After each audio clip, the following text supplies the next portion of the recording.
My name is Kaylee, and in this video I'm going to tell you all about the world's oldest discovered fortified settlements in Siberia dating back to 8,000 years ago. So buckle up and enjoy the ride.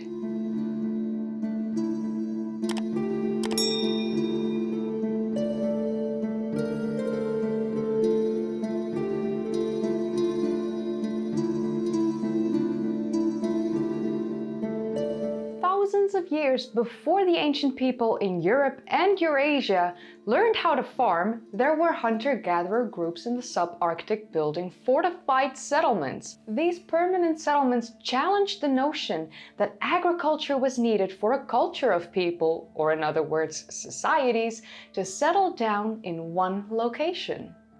So the researchers are now of the belief that they have dated the earliest known fortifications in the icy north of western Siberia near the Amnya river. These are possibly the oldest fortifications in the world, well, at least the oldest we currently know of. The first excavations at the Amnya site started officially all the way back in 1987 and have been ongoing all these years, but it wasn't until recently when radiocarbon dating revealed that the main pit house at Amnya Site 1 and its fortifications date back to at least 8,000 years ago. So 8,000 years ago, the Siberian hunter-gatherers in the subarctic boreal landscape of the Siberian taiga built fortified settlements, even though the region may seem remote. So the ancient building of the main pit house at Amnya Site 1 is encircled red in the picture that you can currently see on screen. Nowadays, this is just a wide depression in the ground, but it was once protected by a ditch. So the radiocarbon dating suggests that it was built in the final century of the 7th millennium BCE. A bit later, in the 6th millennium BCE, another 2 ditches at the back of the site were built, along with a couple more buildings, banks and fences, and these features show that the site was more consistently occupied during this time period. But I want to take you back to the picture I just showed you on the screen. So if you look over to the right of the picture, you can see the site known as Amnya 2, which was built just 50 meters to the east of Amnya 1. This was also built during the 6th millennium BCE. So these two sites, Amnya 1 and Amnya 2, both challenge the traditional notion of what hunter-gatherers were capable of, because these two sites show with clear evidence that it wasn't just farming communities in the Stone Age that built permanent fortified settlements. So the hunter-gatherers that lived in this area some 8,000 to 7,000 years ago led a much more sophisticated lifestyle than archaeologists and historians had believed up until now.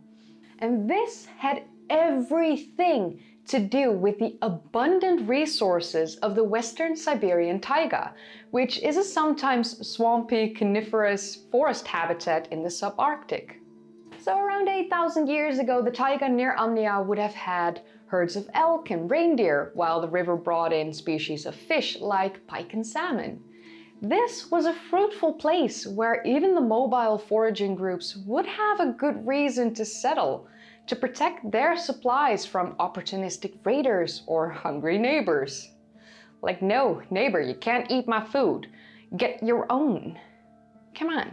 Of course, it's not completely clear to the researchers what the Amnya fortifications were protecting or why they were built, but the researchers do believe the Amnya fortified settlements had a surplus of food, most likely fish, fish oil and meat, which was most likely smoked and stored to keep well. Because the surrounding environment provided them seasonally, there was no need to grow or raise resources themselves. They didn't need to change their lifestyle from hunter-gatherer to farmers because nature around them was abundant. They were able to simply, harvest nature. So the researchers also discovered intricately decorated pottery at the site, which were likely used to store the food that they kept. Unfortunately, it's unclear if the buildings were inhabited or defended all year round, but it is clear that for at least some of the seasons of the year, the Amnya 1 and 2 sites were occupied by a hunter-gatherer group.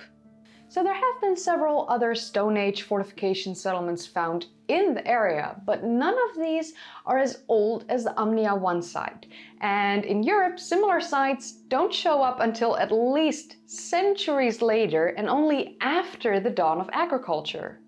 Also, most prehistoric settlements created by forager groups are located mainly in coastal regions, and they are younger than this discovered fortified settlement. So to have the onset of the fortified settlements phenomenon in inland western Siberia is unparalleled to the archaeologists.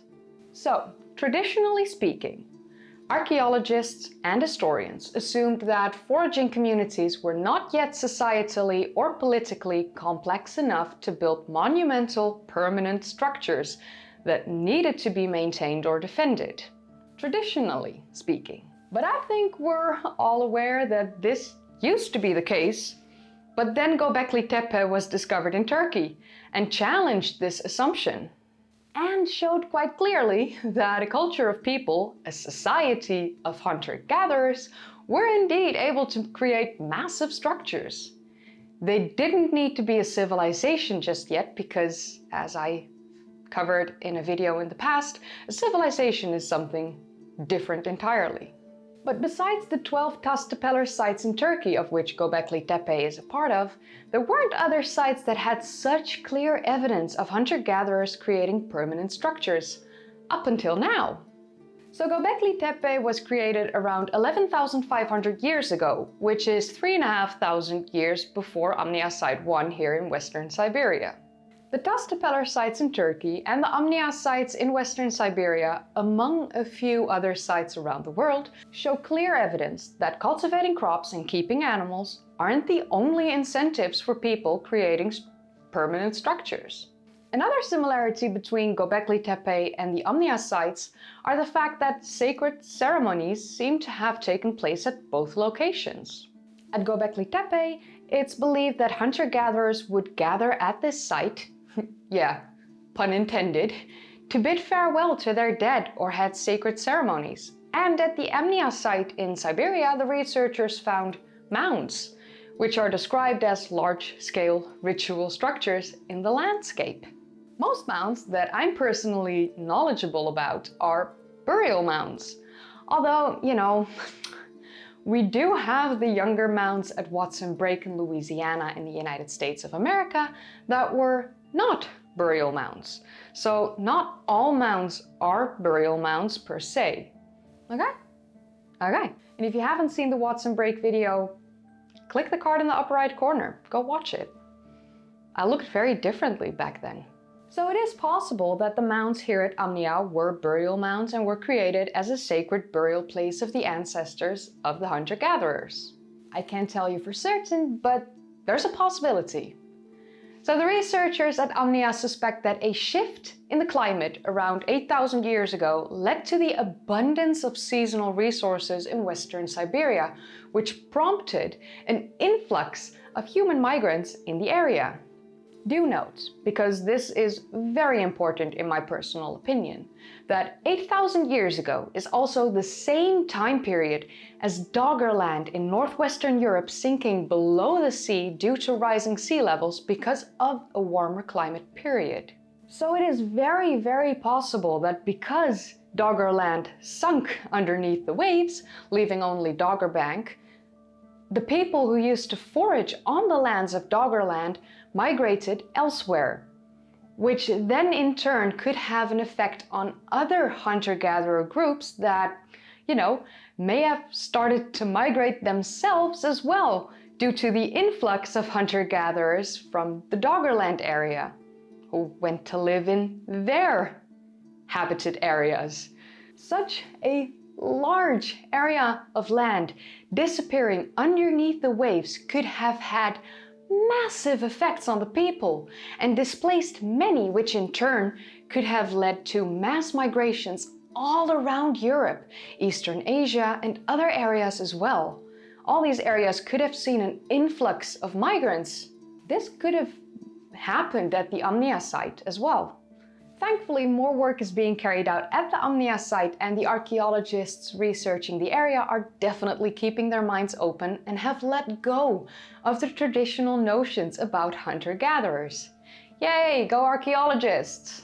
So the traditional notion of hunter-gatherers that still persists in many academic texts may soon need revisions. And you know, I'm all here for it. Let's learn and grow and update our textbooks, you know? So what do you think of this latest discovery? Let me know in the comments down below. And I'm glad that you've been watching up until now, because now I can wish you a very happy new year. Happy 2024. If you haven't seen this video before the new year starts, well, I mean, yay, 2023. But you know, I'm uploading it right before the new year. So my guess is you're probably gonna watch this on the New Year's Day and just hang in bed, because I think that's probably what I'm gonna do, because I'm going to a club after midnight. Why am I like this? I'm 32. I'm way too old to go clubbing. But yeah, our friends booked us tickets to go to a club after midnight, so I guess I'll be drinking and celebrating the new year. Probably best. If you don't have kids, go clubbing. Yay.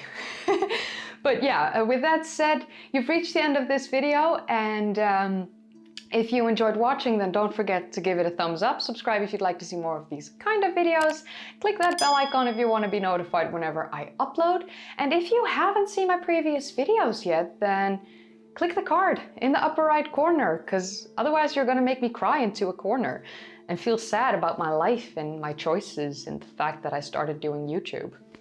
Yeah. So please go watch my other stuff. Thanks. I would also like to say a massive, massive thank you to all my patrons and my channel members. Thank you so much for supporting me these past years. It's been amazing, and I'm eternally grateful. Thank you. And yeah, with that said, I will see you in 2024. Happy New Year. See you in the next video. Bye guys.